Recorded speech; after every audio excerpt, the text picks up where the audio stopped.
Did you know that Flora Livingston, the second curator of the Harry Elkins Widener Room, was instrumental in cutting down an infamous forger? In 1932, John Carter and Graham Pollard are looking into a set of 19th century pamphlets that they think are forgeries. They're all recent authors, and they all have suspicious similarities. They're looking specifically at the 1847 sonnets.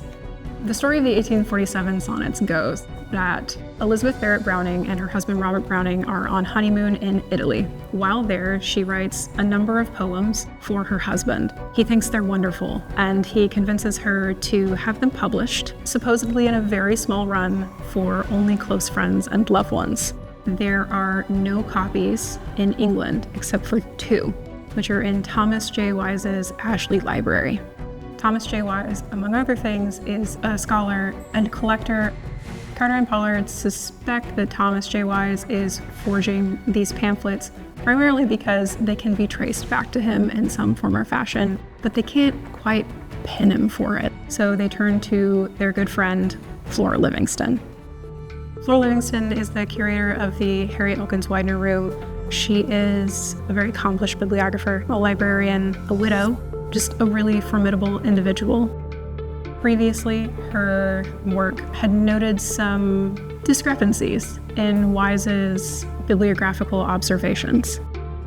In April of 1933, Flora Livingston writes to Carter that she has taken scissors and cut a sliver off of the 1847 sonnets here in the Widener collection.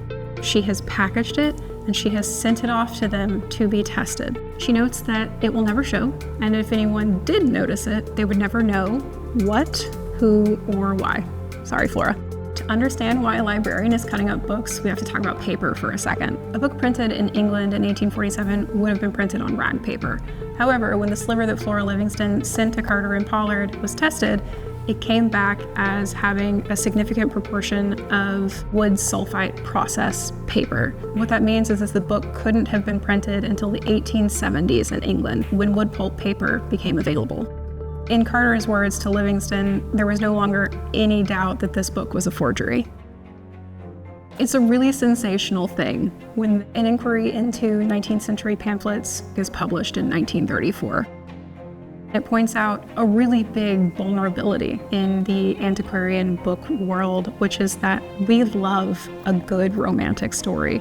It's also possible with technology to create things that pass as the real thing. It also sort of eventually creates a market for collecting Thomas J. Wise's forgeries. It becomes fashionable and desirable to talk about the ways in which technology and the study of bibliography can inform how we understand books and also how we understand our relationship to books.